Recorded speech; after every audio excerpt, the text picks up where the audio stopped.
The far right has a new conspiracy theory that is being used to justify the illegal invasion into Ukraine by Russian forces.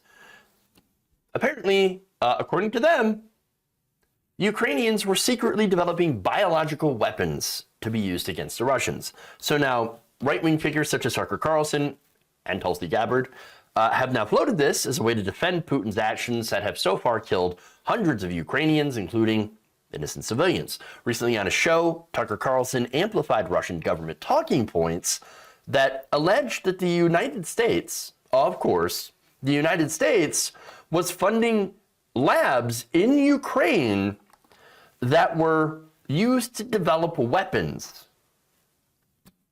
Again, there is absolutely no evidence to back that up, to suggest that.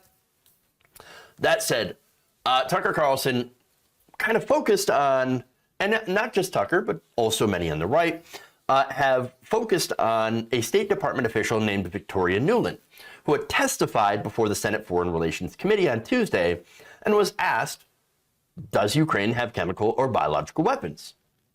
Here's her answer, quote, Ukraine has biological research facilities, which in fact, we are now quite concerned Russian troops, Russian forces may be seeking to gain control of.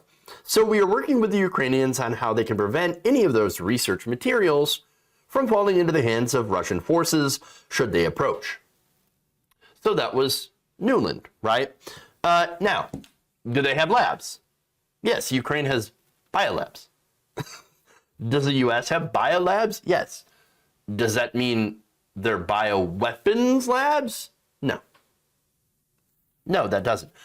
So this is kind of like saying, all nuclear reactors are immediately, should be considered to have weapons-grade nuclear material in it. So, for example, Iran, right?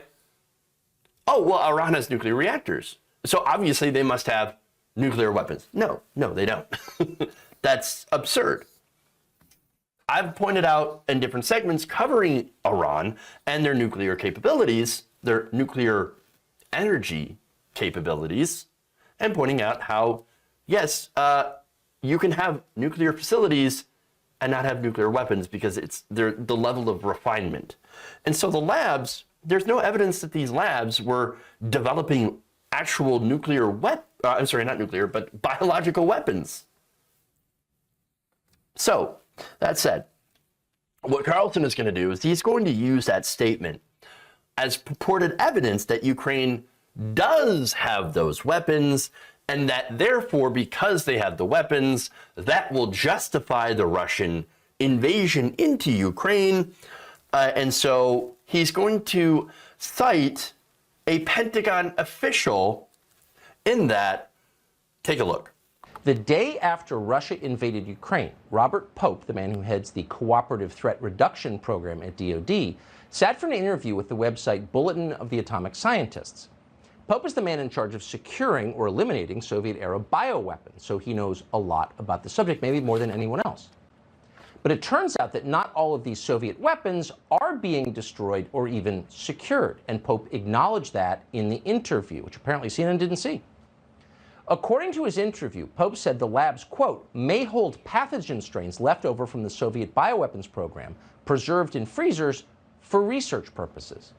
Pope said that, quote, scientists being scientists, it wouldn't surprise me if some of these strain collections in some of these laboratories still have pathogen strains that go all the way back to the origins of that program, end quote. In other words, because as Pope put it, scientists are scientists, they don't want to destroy all the bioweapons. Instead, they're using them to conduct new bioweapons research. That's what he said. And not just on strains left over from the Soviet Union. Except, no. See how he took that logical leap of saying, well, obviously, they're testing bioweapons. Now, here's the thing, okay? The person that he cites, he's like, oh, yeah, Mr. Pope, he said, that's what he said, that's what he said. Except that's not all of what he said. There was a lot of stuff that was omitted that completely changes the context of what Mr. Pope was talking about. In fact, I want to, before I get to that, I want you to note that this is apparently another attempt by members of the far right to legitimize the act of aggression against the Ukrainian people by Putin's government. People who have been bombed and who have died as a result of Putin's invasion. So now let's get to the stuff that Carlson left out. So now you're gonna hear some quotes here that Tucker Carlson had said, and then what was again left out. Here's what Pope said. The invasion could also provide fodder for new disinformation narratives around the labs, Pope feared, which is exactly what's happening. The Russians, he said, could potentially go to one of these facilities and fabricate something that they call evidence of nefarious activity at the facility. The pathogens in Ukrainian labs vary by facility, Pope said, but some can be characterized as presenting a concern in the Ukrainian environment if it, for example, were to be released by, I don't know, indiscriminate shelling. As an example, he cited African swine fever virus, which is highly contagious in pigs and has caused hundreds of outbreaks in Ukraine since 2012. Some labs, he said, may hold pathogen strains left over from Soviet bioweapons program preserved in freezers for research purposes. There is no place that still has any sort of the infrastructure for researching or producing biological weapons, Pope said. Scientists being scientists, it wouldn't surprise me if some of these strain collections in some of these laboratories still have pathogen strains that go all the way back to the origins of that program. So, look, Carlson left out some pretty important context there. I just read you the full thing from that same article and that same person that Tucker Carlson had quoted, had cited. So very important. This is how propaganda happens, okay? And especially the warning here about Russian forces and how they could potentially go to one of these facilities and fabricate something that they could use as evidence of nefarious activity. So they could say, oh, look, we've got weapons of mass destruction here. They could be using, they could eventually use that against us. We had no choice to invade. Does that sound familiar? Does this sound like something that the United States has done? Perhaps in Iraq? So now, in the same publication on Wednesday, Pope reiterated his concern about what could happen if the Russians did capture these facilities. Carlson once again ignored those comments.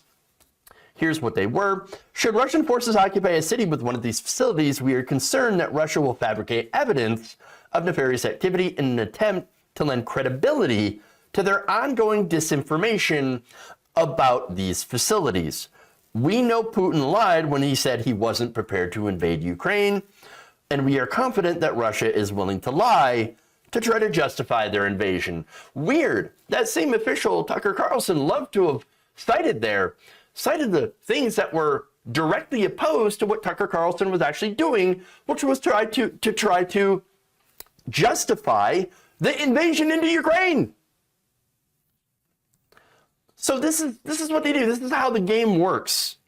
Tucker's viewers will be convinced that this Pentagon official is saying, oh, look, Ukraine had the bioweapons, which means, obviously, Tucker Carlson is right in cheering on the Russians. They're not going to look at the facts. And so what their opinion is going to be swayed and skewed towards being sympathetic to Putin's war.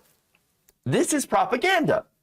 It's just like, again, claiming that Putin had no choice to invade because he had to denazify Ukraine's government.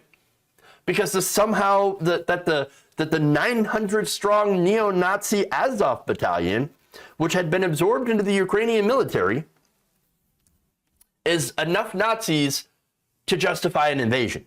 Now, that's 900 neo-Nazis, and that's what they are, out of the 196,000 active military personnel that are in the Ukrainian army. In the military, I should say. Now, you combine that with the less than 3% showing in Ukrainian parliamentary elections. They don't have political power. Now, I'm not saying that there aren't Nazis in Ukraine. Obviously, I just said that there are. They're out They're in the streets, or at least they were during before the invasion. They were dangerous, just like neo-Nazis in the United States, just like neo-Nazis in European countries, just like neo-Nazis, for example, in Russia. And so to say that that small amount represents the entire country is not true. That's like saying that, Canada, I mean, there was a neo-Nazi that was one of the organizers of the trucker convoy. Does that mean the entire trucker convoy was Nazis? No. Does that mean that Canada was filled with is full of Nazis and therefore should be invaded by the United States or Russia? No. No. And so, again, to suggest that that warrants an invasion by your neighbor is asinine. And again, to go back to Iraq here, it reminds me about the fear-mongering that the U.S. State Department had made when it came to Saddam's regime. Oh, they've got the WMDs, they got the biological, they might even have nuclear weapons. We have no choice, we have to invade. We have to invade them. No, we don't. We never found those weapons because they didn't exist. And I'm pretty sure these weapons also do not exist in Ukraine.